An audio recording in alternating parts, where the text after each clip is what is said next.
Convido os irmãos que de pé leiamos juntos a palavra de Deus em Romanos capítulo 1, a partir do versículo 21, até o final do capítulo.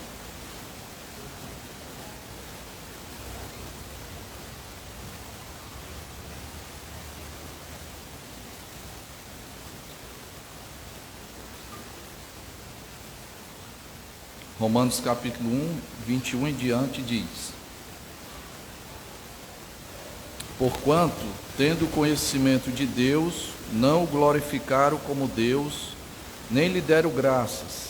Antes se tornaram nulos em seus próprios raciocínios, obscurecendo-se-lhes o coração insensato. Inculcando-se por sábios, tornaram-se loucos. E mudaram a glória do Deus incorruptível em semelhança da imagem de homem corruptível, bem como de aves, quadrúpedes e répteis. Por isso, Deus entregou tais homens à imundícia pelas concupiscências de seu próprio coração, para desonrarem o seu corpo entre si. Pois eles mudaram a verdade de Deus em mentira, adorando e servindo a criatura em lugar do Criador, o qual é bendito eternamente. Amém.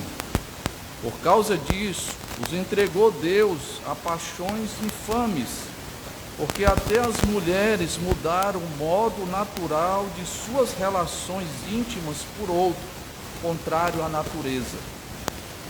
Semelhantemente, os homens também, deixando o contacto natural da mulher, se inflamaram mutuamente em sua sensualidade, cometendo torpeza, homens com homens, e recebendo em si mesmos a merecida punição do seu erro. E por haverem desprezado o conhecimento de Deus, o próprio Deus os entregou a uma disposição mental reprovável para praticarem coisas inconvenientes, cheios de toda injustiça, malícia, avareza e maldade, possuídos de inveja, homicídio, contenda, dolo e malignidade, sendo difamadores, caluniadores, aborrecidos de Deus, insolentes, soberbos, presunçosos, inventores de males, desobedientes aos pais, insensatos, pérfidos, sem afeição natural e sem misericórdia. Ora, conhecendo eles a sentença de Deus, que são passíveis de morte os que tais coisas praticam, não somente as fazem, mas também aprovam os que assim procedem. Palavra de Deus, irmãos. Palavra pesada de Deus. Senhor, tenha misericórdia de nós. Nós reconhecemos que esse diagnóstico é preciso. Aqui está, Senhor, quem é o homem. Não somente nos dias do apóstolo Paulo, mas também nos nossos dias. O homem, apesar de toda a evolução tecnológica, de toda a evolução científica, continua tal qual sempre foi, Senhor.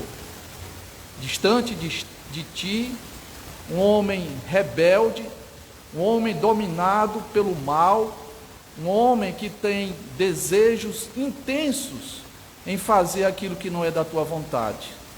Senhor, por favor, age nos corações, de tal forma que primeiramente reconheçamos que essas palavras refletem a verdade a nosso respeito, por mais pesado e por mais duro que seja, Senhor, mas que possamos reconhecer esse problema. E mais do que isso, Senhor, que possamos de todo o nosso coração clamar aos céus e pedir ajuda daquele que é todo poderoso. O Senhor é assim, para que intervenha e retire os homens e as mulheres desse tremendal de lama, e que faça renascer nova vida que a luz do teu evangelho possa raiar de tal forma que toda a obscuridade, Senhor, que todo raciocínio fútil dos seres humanos caiam por terra, e que todos reconheçam, Senhor, que só Tu és Deus, o Deus magnífico, o Deus poderoso, que criou todas as coisas do nada. Ó Deus, que possamos reconhecer a necessidade que nós temos do Teu Filho bendito, o único mediador entre Deus e os homens, a única esperança da humanidade. Ó Deus, traz salvação nesse momento, pela exposição da Tua palavra e pelo poder do Teu Espírito Santo. Assim te pedimos, em nome do Teu bendito Filho, o nosso Senhor e Salvador Jesus Cristo. Amém. Podem sentar-se.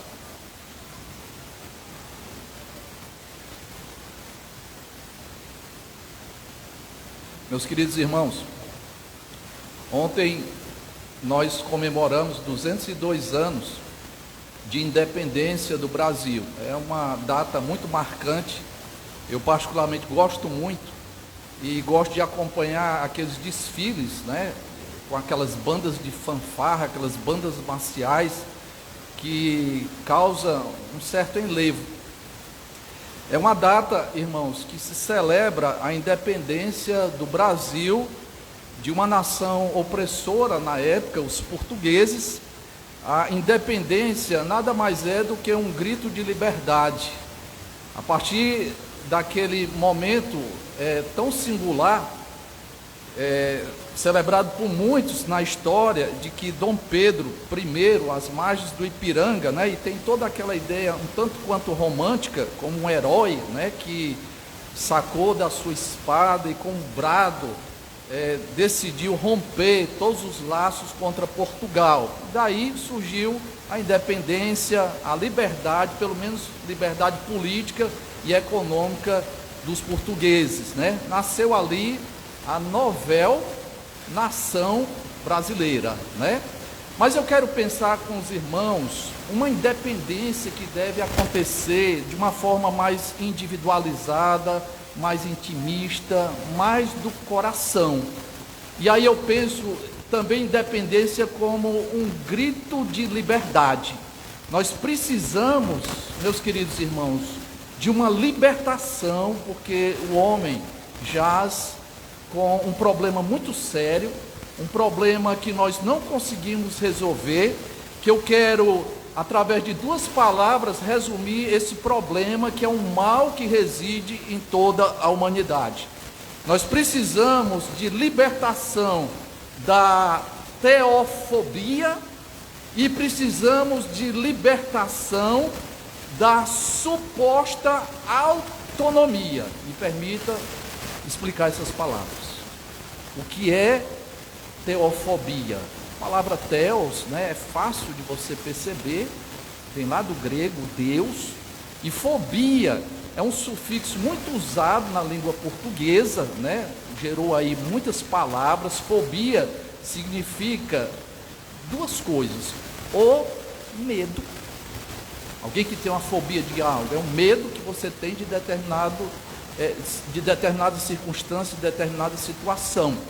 Mas a fobia também pode ser um sentimento de recusa, um sentimento de ojeriza, um sentimento de detestar algo, tá? Então, juntando essas duas palavrinhas, né?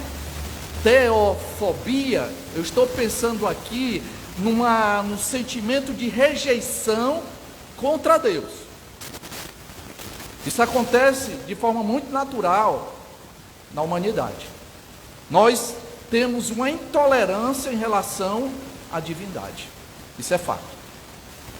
A outra palavrinha que eu chamo a atenção é autonomia. A palavra auto dá a ideia de algo que nos é próprio.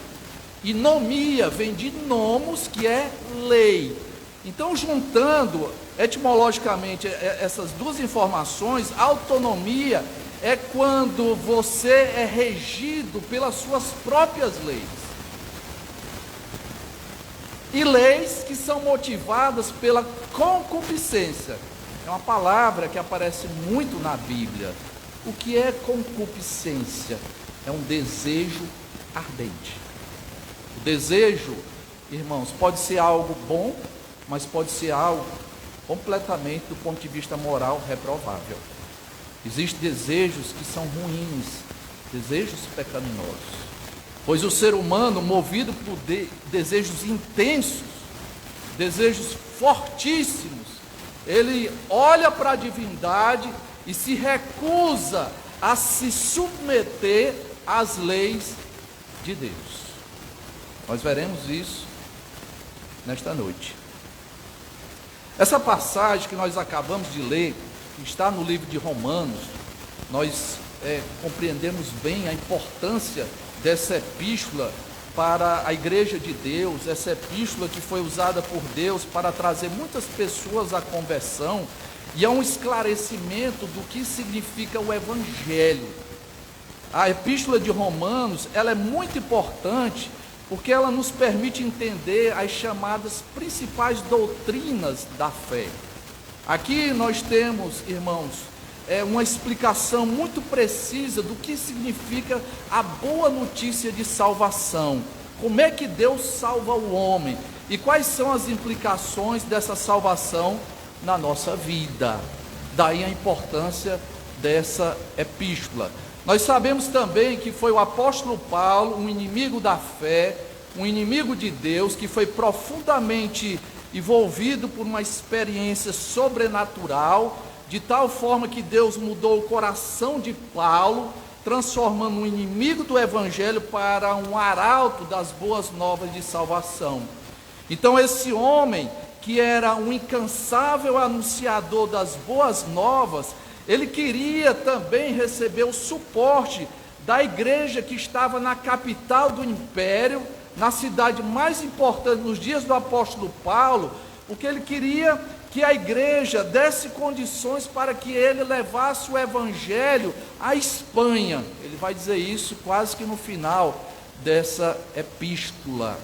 Então ele fala aqui, irmãos, que tipo de mensagem ele anunciava, porque o apóstolo Paulo sempre foi uma pessoa muito difamada.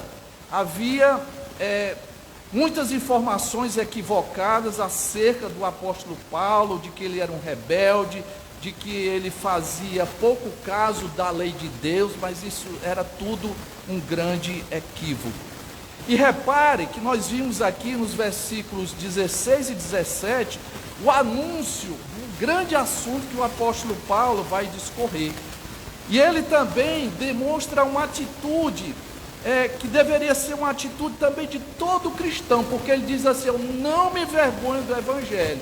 Ele coloca de forma negativa, mas de forma positiva seria algo como: eu me orgulho do evangelho, porque o evangelho é o poder de Deus, que traz salvação para o homem, primeiramente para o judeu, mas não somente para essa etnia. A salvação também é para todas as pessoas do mundo gentílico, de todas as partes desse mundo. É nesse evangelho que é revelado a maneira, a metodologia de Deus trazer a salvação naquilo que ele chama de justiça de Deus, que é isso que salva o homem, a justiça de Cristo sendo colocada na minha e na sua conta. Mas perceba a maneira muito sábia que o apóstolo Paulo vai começar a desenvolver essa temática do evangelho, que ele tanto se orgulhava. Para você entender e aceitar uma boa notícia, era necessário o apóstolo Paulo trazer uma péssima notícia. E nós temos nesse texto que nós acabamos de ler, uma radiografia de quem é o homem.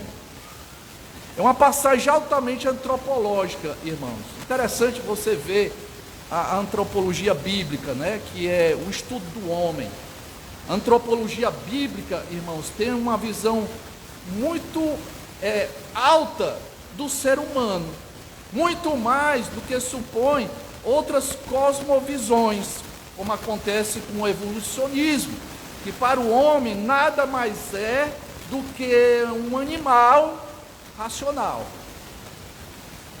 Para a evolução, O homem é isso. Ele partiu de formas mais simples, uma forma de um primata, e daí ele foi supostamente evoluindo até chegar o Homo sapiens, o homem que pensa, o homem pensante, mas ele é um animal. A antropologia bíblica, ela começa alta, dizendo que o homem, ele difere de toda a criação de Deus, porque foi o único a receber a imagem e semelhança do Deus Todo-Poderoso. Se você viu um homem na sarjeta, numa condição de miséria absoluta, saiba que ali está alguém que foi criado à imagem e semelhança de Deus. Por isso que nós não exterminamos os nossos velhos, por isso que nós defendemos a vida, por isso que nós recusamos defesas absurdas contra o direito à vida de mulheres insensatas que dizem que olham para o seu corpo, né, a visão da autonomia, meu corpo, minhas regras. O corpo não é nosso, o corpo é de quem criou, ele tem direito. Até o quintal da sua casa não é seu. Eu estava vendo hoje um documentário falando sobre um ilustre aqui de Fortaleza, e ele foi até o local onde esse ilustre está sepultado. Aí ele falava assim: aqui está a morada eterna. Nem onde jaz o corpo é morada eterna. Quando foram fazer ali algumas escavações na antiga Praça da Estação, descobriram um sítio arqueológico bastante interessante. Ali era um antigo cemitério, e quantas ossadas foram encontradas ali, de pessoas anônimas, nem se sabe quem são. Irmãos, essa é a visão que a Bíblia traz do homem. Foi criado à imagem e semelhança de Deus, mas aconteceu algo terrível. Aconteceu um grande desvio. Não há evolução, ao contrário, há involução. O homem caiu. E aqui entra, irmãos, mais um aspecto da antropologia bíblica, esse texto. Porque fala, irmãos, da queda e da ruína do homem. O homem é teofóbico. O homem, ele se recusa a se dobrar diante de Deus. Muitas vezes ele faz um esforço, porque naturalmente Deus implantou na consciência do homem, como uma intuição, o fato dele olhar para todas as coisas que Deus criou, o macrocosmos, o microcosmos, e nós, vivendo em pleno século 21, quantas coisas extraordinárias nós agora podemos ver através de equipamentos altamente precisos. Nós conseguimos ver alguns aspectos da criação invisível de Deus. E a Bíblia diz que tudo isso revela a divindade. Versículo 20 diz: porque os atributos invisíveis de Deus, assim o seu poder, como também sua própria divindade, claramente se reconhece desde o princípio do mundo, sendo percebido por meio das coisas que foram criadas. Estranhamente, irmãos, é como se Deus, em cada parte desse universo, deixou a sua assinatura. No pôr do sol, no globo ocular. Existe muita complexidade, irmãos, dentro do olho. Em todos os sistemas que compõem o funcionamento, a anatomia e a fisiologia do ser humano. Eu não entendo porque muitos biólogos não prorrompem diante do estudo do ser humano, né, de como funciona o sistema digestivo e por aí vai. Eu não entendo como eles não prorrompem em louvor a Deus. É tudo uma questão de acaso. Eu não tenho fé suficiente para acreditar no acaso. A minha fé é pequena, a ponto de reconhecer o óbvio. Existe um ser superior altamente criativo e poderoso por trás da criação de todas as coisas. O grande matemático, se vocês preferirem. Aquele que sabe, como diz o Salmo 147, que conhece todos os astros, todas as estrelas pelos seus nomes. É esse o Deus, irmãos, que se revelou. No entanto, a palavra de Deus, nesse texto, diz que incrivelmente, os homens negaram tudo isso. Eles detêm a verdade pela injustiça. A palavra deter ou reter, nós vimos aqui domingo passado, da ideia de você enterrar essas verdades. Que verdade? Que Deus é o Deus glorioso que fez todas as coisas. Como é que o homem responde? Veja isso no versículo 21, passagem de hoje.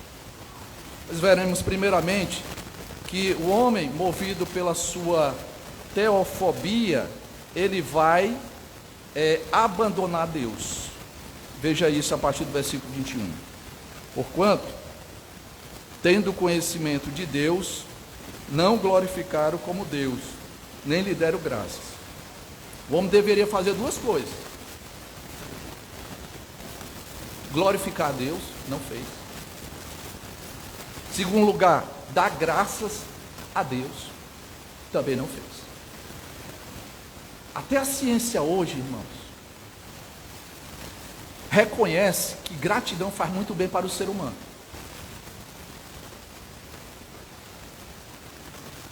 Mas o homem, na sua loucura, no seu afastamento de Deus, sabendo que ser grato é uma coisa boa, ele começa a agradecer a quem não deveria.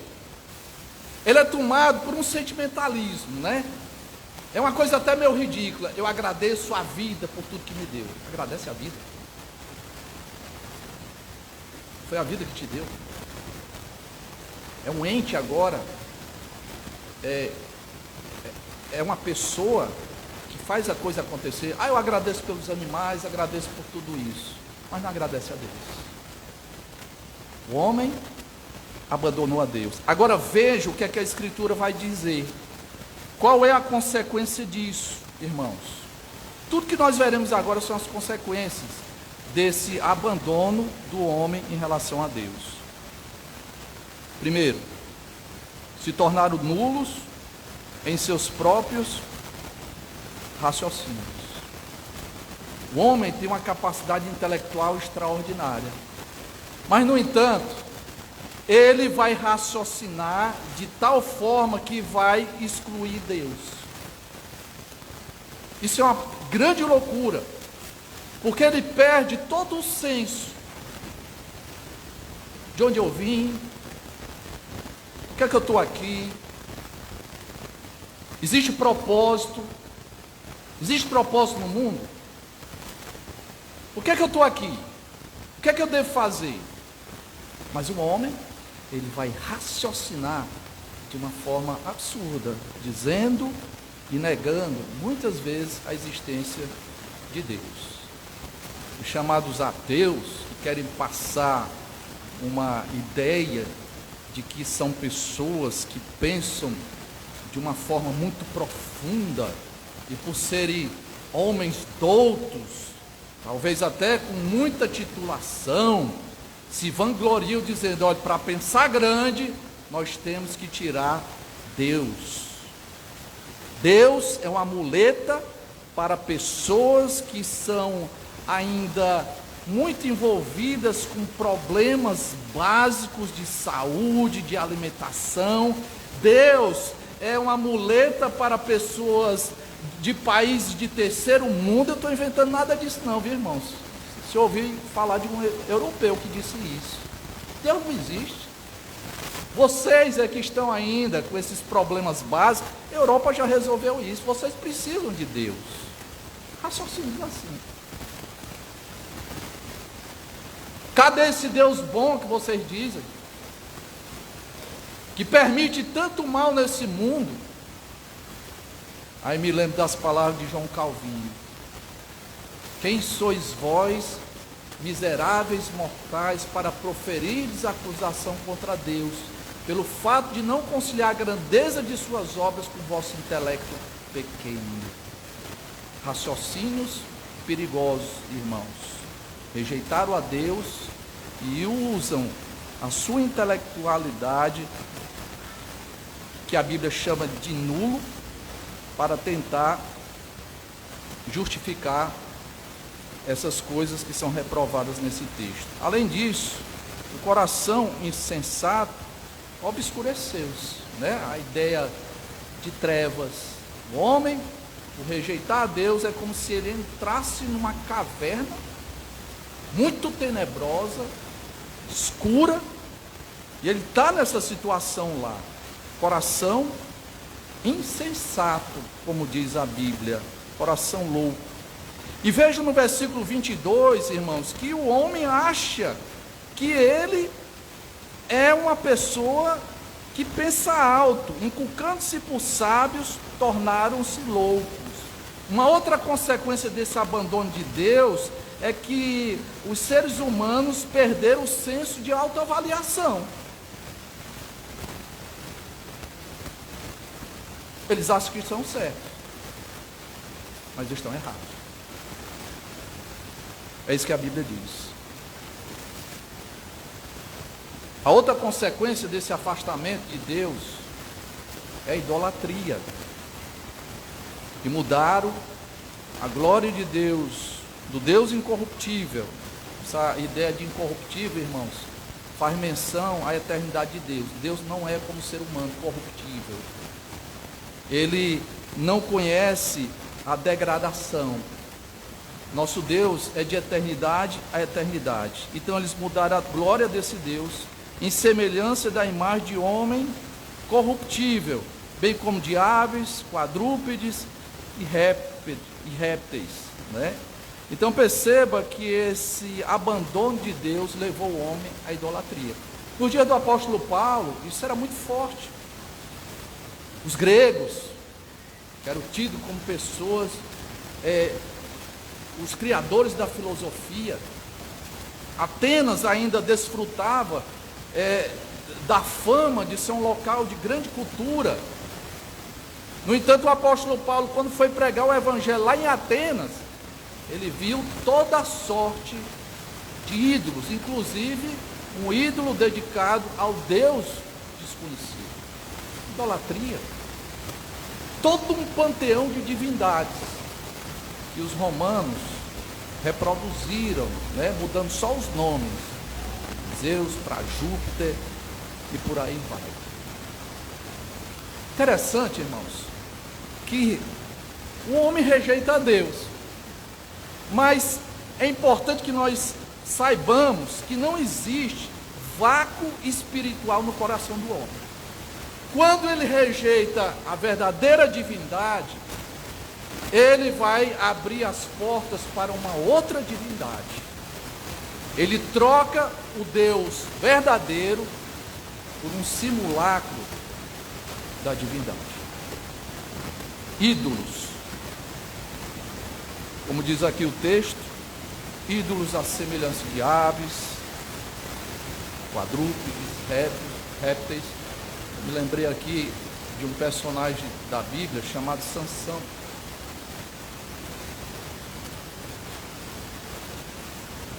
Que nos seus dias ele pelejou contra o inimigo do povo de Deus, que eram os filisteus. E a divindade maior dos filisteus era o deus Dagon. Sabe como é que se apresentava o deus Dagon? Um peixe. Eles adoravam um grande peixe. Um grande peixe. Hoje nós somos mais refinados. Talvez os hindus ainda estão incorrendo nesse mesmo erro tão esdrúxulo. Eles têm não centenas, mas eles têm milhares de divindades ainda hoje. O ser humano, ele troca a Deus por outros ídolos. Os ativistas que estão preocupados com a situação do planeta Terra, isso é uma preocupação legítima, os cristãos deveriam se preocupar com isso também. Eles olham, no entanto, para a Terra como se fosse uma divindade. É a Mãe Terra, é a Gaia. Existem outras formas também. Como diz João Calvino, o coração do homem é fábrica de deuses. Às vezes nós transformamos coisas legítimas em ídolos do lar. Seu cônjuge, seus filhos, sua casa, seu time de futebol. Às vezes você tatua no seu corpo, né, os brasões do seu time.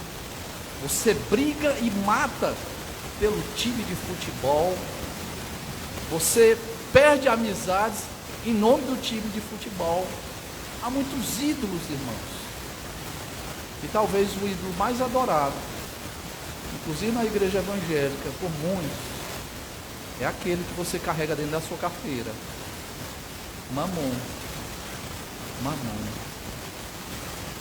A divindade que muitos se dobram diante. Veja mais, agora nós veremos a resposta de Deus. Primeiro, os homens abandonaram Deus. Deus se revelou, as coisas que ele criou, Deus se revelou na sua consciência, colocou um princípio religioso no coração do homem. O homem recusou isso. E agora veja a resposta de Deus. O que ele chamou no começo dessa passagem de ira de Deus. Lembre-se, não confunda a ira de Deus com a ira do ser humano. A ira de Deus é perfeita, é um aspecto da sua justiça. A ira do ser humano é muitas vezes um rompante de raiva, muitas vezes é movida pelo egoísmo, é uma resposta intempestiva por parte do homem. E Deus não é assim. A ira de Deus, sempre que a Bíblia fala de ira de Deus, você tem que pensar na manifestação do atributo da justiça do Senhor. Como é que essa ira de Deus se manifesta no nosso mundo, irmãos? Versículos 24, 26 e 28, vai se repetir a seguinte expressão: Deus entregou. Por isso, versículo 24, Deus entregou.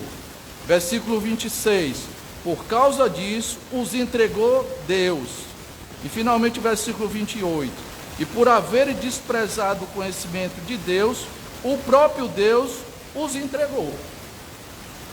Entregou a quê? A tudo que é detestável e infame. É como se Deus dissesse o seguinte: você gosta de chafurdar na lama? Pois pode continuar chafurdando na lama. Os teólogos chamam isso de abandono judicial de Deus. Às vezes a gente pensa que a Bíblia, quando fala aqui de ira de Deus, a gente já imagina fenômenos na natureza, raios, trovões. Não. É simplesmente a corrupção aumentando mais ainda. Isso é a manifestação da ira de Deus. Versículo 24. Por isso Deus os entregou a tais homens à imundícia. Essa palavra, irmãos, tem uma conotação sexual. Pelas concupiscências, nós já vimos aqui o que é concupiscência, é um desejo muito intenso. Desejo intenso do próprio coração para desonrar o seu corpo entre si. Você sabia que Deus, quando criou o homem, com a sua fisicalidade, com o corpo, Ele queria que o homem honrasse o seu corpo? Por isso que nós lemos aqui, no momento da adoração, nós relembramos o texto da criação do primeiro homem e da primeira mulher. O próprio Deus concebeu o casamento. O casamento não foi um produto humano. O casamento foi projeto e determinação de Deus. Em outras palavras, para você honrar o corpo, segundo os princípios lá da criação, tem que ser num casamento monogâmico e heterossexual.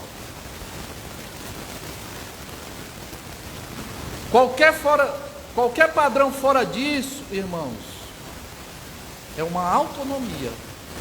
É fazer pouco caso da lei de Deus. Uma pessoa promíscua, namorados que têm relacionamento antes do casamento, isso é desonrar o corpo. Adultério, quando você se envolve com um cônjuge alheio, isso é desonrar o corpo. Relações homoafetivas, isso é desonrar o corpo.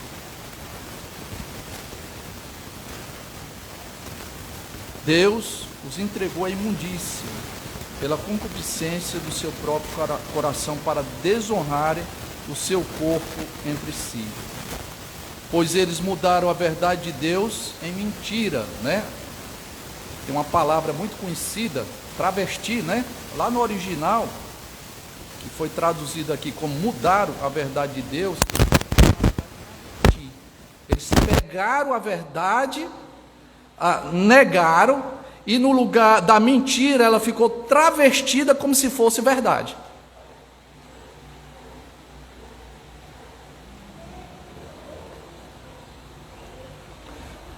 Pois eles mudaram a verdade de Deus em mentira, adorando e servindo a criatura no lugar do Criador. Isso é trágico.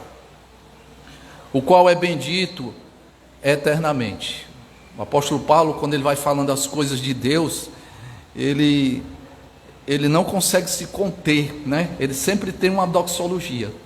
Então, quando ele diz que Deus é bendito eternamente, aí ele diz um amém, né? E nós deveríamos também dizer a mesma coisa. Sim, a Ele toda a glória.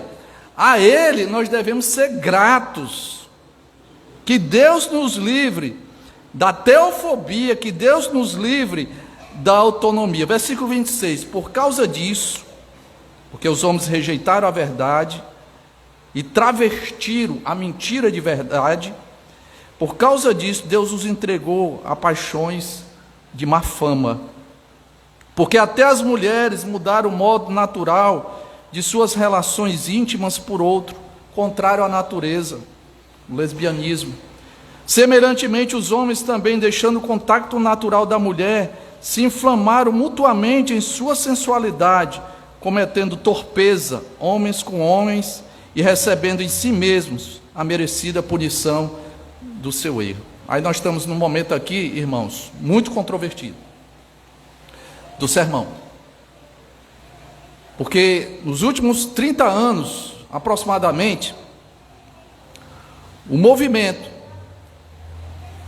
gay, que é muito belicoso, ele defende de uma forma muito intensa de que esse tipo de relação é aceitável. O nosso próprio país já recebeu alguns projetos de lei que foram tidos como lei da mordaça, que eles quiseram proibir as igrejas evangélicas de falar essas coisas aqui. Mas não sou eu que estou falando, é a Bíblia Sagrada. Se você tiver alguma dificuldade comigo, dessas verdades, não é comigo, é com o próprio Deus. Porque nós acreditamos que a Bíblia, ele revela a vontade de Deus de forma mais específica. E tem havido toda sorte de iniciativas de querer, por exemplo, reinterpretar as Sagradas Escrituras. Por exemplo, o grande rei Davi, ele tinha uma relação de amizade muito intensa com Jônatan. E alguém, vendo aquele tipo de aproximação, disseram, olha, eles tinham um relacionamento homoafetivo. Então a Bíblia fala sobre isso. Chegaram ao ponto de dizer, naquele momento da ceia, quando João, que escreveu o 4º evangelho, ele se dobra no ombro de Jesus Cristo e pergunta quem é o traidor. Eles entendem que ali é um indício de que havia um relacionamento homoafetivo entre Jesus e um dos seus discípulos.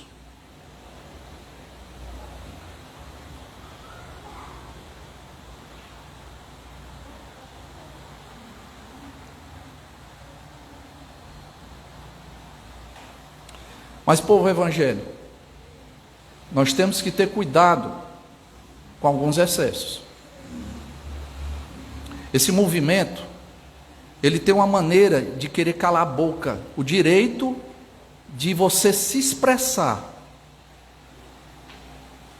Eu tenho amigos, eu sei que vocês também têm amigos, e até mesmo familiares, que têm essa tendência para relacionamentos homoafetivos. E nós amamos profundamente essas pessoas.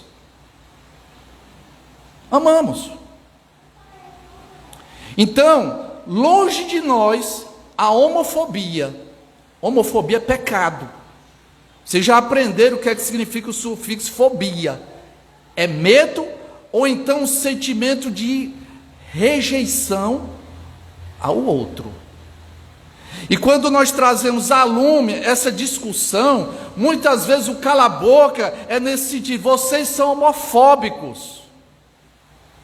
Eu não me considero homofóbico.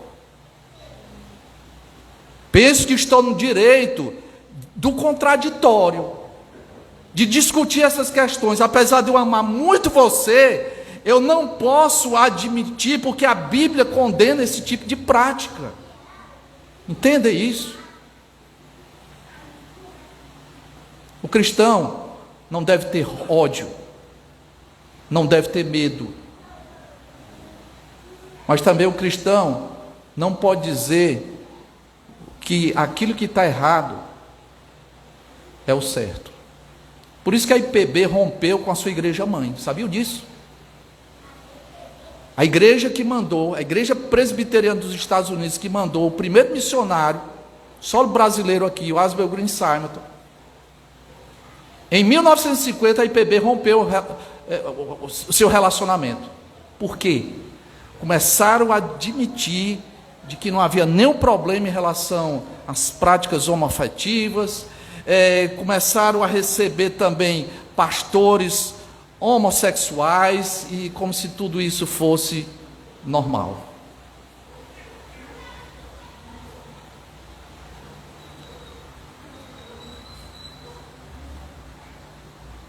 Deus os entregou.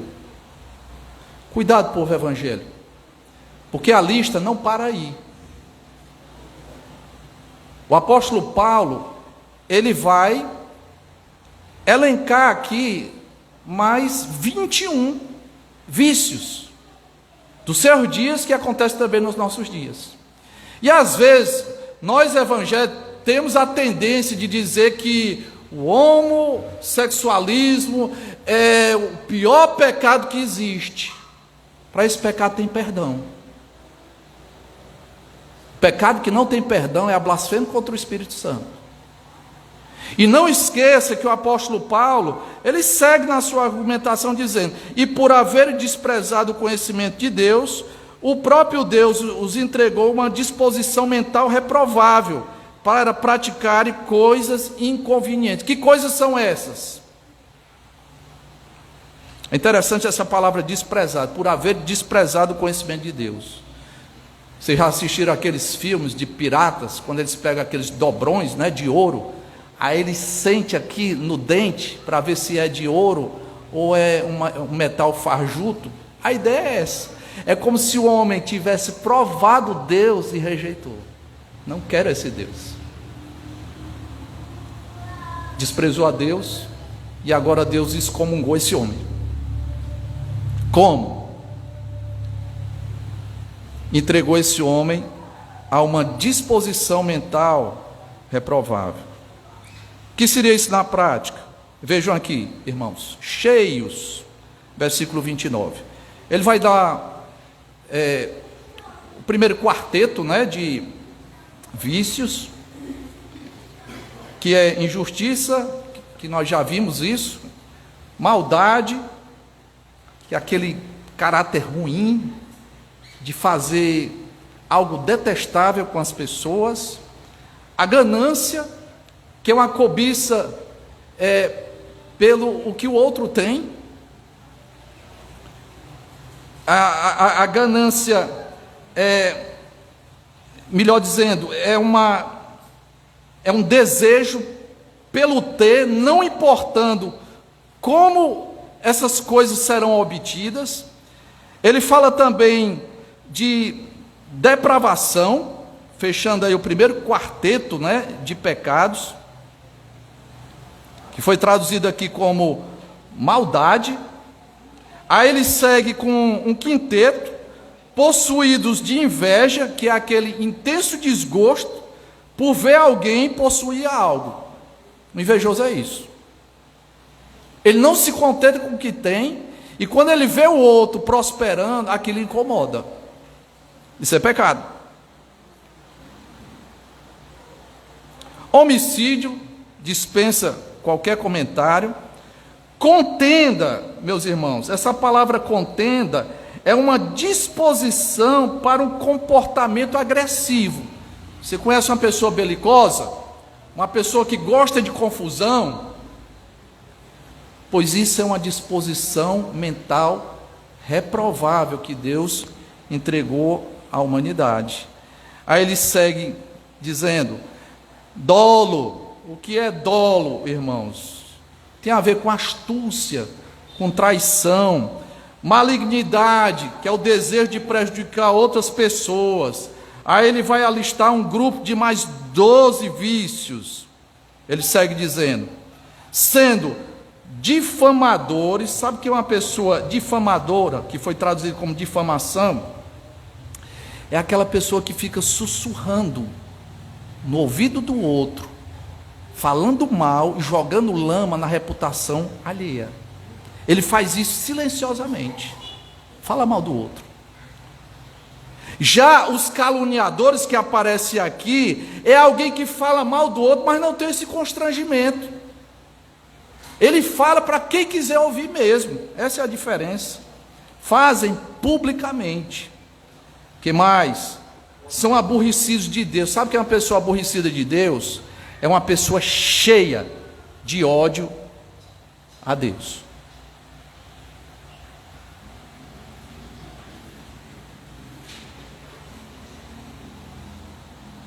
Eu tenho certeza que essa passagem deixa muita gente aborrecida de Deus, com ódio de Deus. Eu não quero esse Deus. Quero viver do jeito que me dá na cabeça. Eu detesto esse Deus. Eu detesto a lei desse Deus.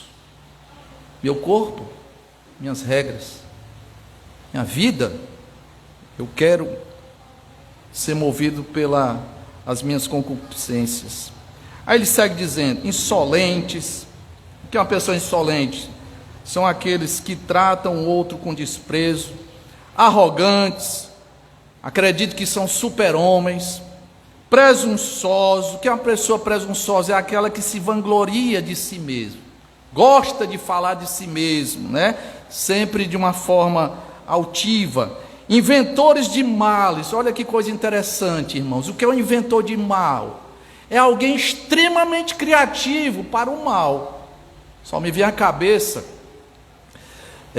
o assalto que houve ao Banco Central aqui.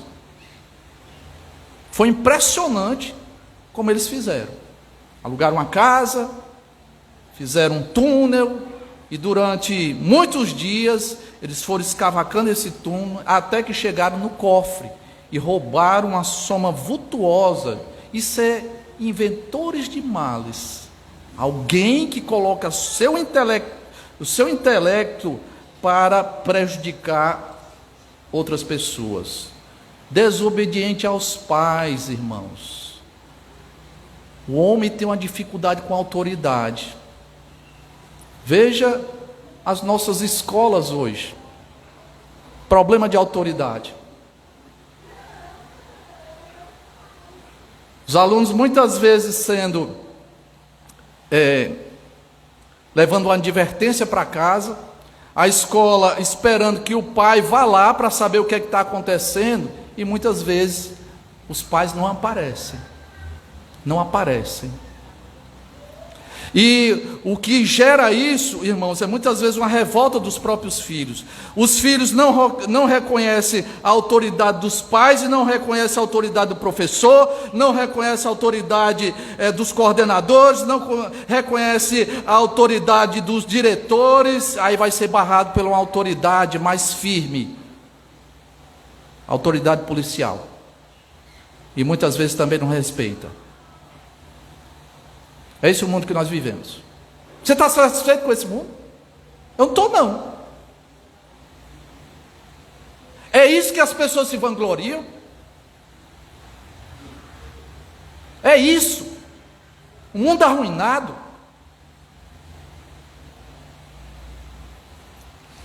São pérfidos. Uma pessoa pérfida é uma pessoa desleal. O pérfido é uma pessoa indigna da nossa confiança. Sem afeição natural. Irmão, sem afeição natural, um exemplo para você entender o que é que a Bíblia quer dizer por sem afeição natural. Pense num aborto. Isso é procedimento de alguém sem afeição natural. Os pais que deveriam zelar pelos seus filhos, muitas vezes maltratam de uma forma cruel, e muitas vezes matam os seus filhos ainda no ventre. Isso é ser sem afeição natural. E finalmente, sem misericórdia, pessoas cruéis, que não conseguem empatizar com a dor alheia. Eis aí, irmãos, a radiografia, como Deus enxerga a humanidade. A humanidade abandonou Deus, Deus abandonou a humanidade, entregou essa humanidade diante dos seus próprios desejos. É isso que está acontecendo nesse mundo. E olha algo mais grave, encerrando, versículo 32.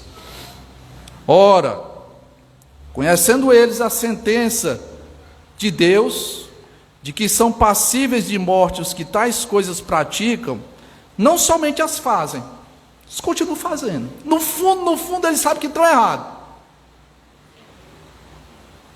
Pior, mas também aprovam os que assim procedem.